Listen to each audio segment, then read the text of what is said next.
Good evening and welcome to 365 Days of Amazing Stories with Theo Mayer. Here we are on day 34 of the year of 2024. I'm continuing stories from Fire on the Mountain, living with wildfire in Big Sur. So here Chris and I were pumping water for the water tenders and the fire engines. Brent Bispo, who was a captain for Mid-Coast Fire Brigade, had me go and get gas up at the station, and I got stuck there at the station because I couldn't get out. I'd loaded the gas up, or I should say my friend, who was the ambulance driver, had loaded the gas into my truck, and as we were standing there loading, all these trucks came down from Green Ridge, which is right across Palo Colorado Road from the fire station, and completely blocked the road. They were transporting the dead body of the bulldozer operator that had died into the coroner's.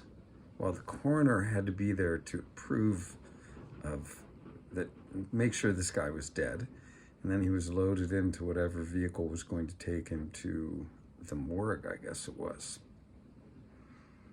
What a sad thing. Come help out and you end up dying in the process. Anyway, so I was stuck. The ambulance driver was my friend, invited me to come sit in a comfortable seat in the ambulance, and then offered to give me oxygen because he knew I was not feeling well. And I had a screaming headache. And as I breathed in that O2, I think it allows things in your physiology to normalize. And my headache started to go away. I just felt so much better. They were done with this whole handing off of the dead body. It was done in military style. There were a bunch of firefighters on either side of this bulldozer operator. They had an American flag, which they folded up and put on top of, I can't even remember, I think he was, I don't remember what he was in or on. All I know, it was done with great ceremony. And then the vehicle that he was put into drove away, and everybody began to disperse. So oxygen mask was off, and got into my truck and headed down to deposit the gas there at the pump station. Well, when I get there, Cheryl Getz, our fire chief, was there as well. She asked me how I was doing. I said, fine. And she instructed me to go up up to my house and get sleeping bags and sleeping gear for Chris and I. Following instructions, I just headed straight up the hill and got to my property, and I step out of the truck and everything smells like gas, and I realized I had forgotten to take those gas jugs out of the back of my car or my truck, and they had gone over on their side. They hadn't spilled, but some had spilled out and got in the back of the truck where we would probably be sleeping, just covered in gas.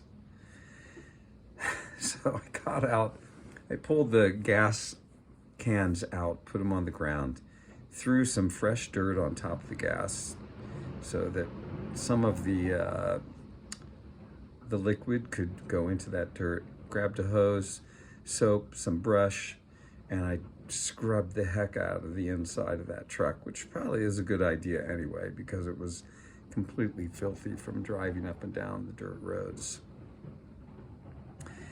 So after I did this, I'm hopping out of the truck, coiling hose back up, putting things away, and my neighbor, Zach Esbach, comes by and he says, Theo, we've got fire again right over there.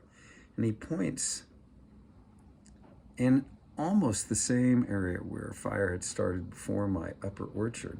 It had started again, and some leftover debris that was there. So I grabbed a shovel. I think Zach maybe already had one. We went over there and just started shoveling dirt onto the flames, and then shoveled a fair amount of this kind of burning material into the road below that was all dirt, so it had nowhere to go. It took us a while to do it, but after about 20 minutes or so, we felt like we had it put out. Went back to my truck, put in sleeping gear, and as I'm doing this, I look sort of to the southwest, and it was not that I really looked. There was a huge increase in flames. There was it coming from that direction, and it was nighttime at this point, and the light from this fire just grew quite intense.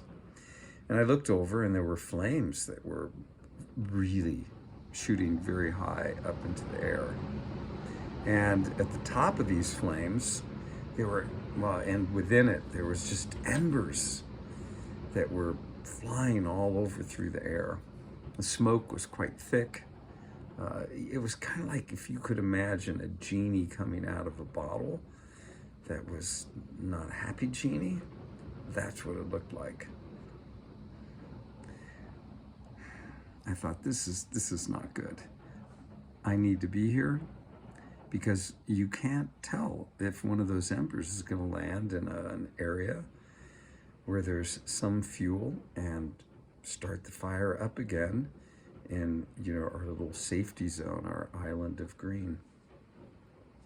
So I thought, I got to go down and get Chris.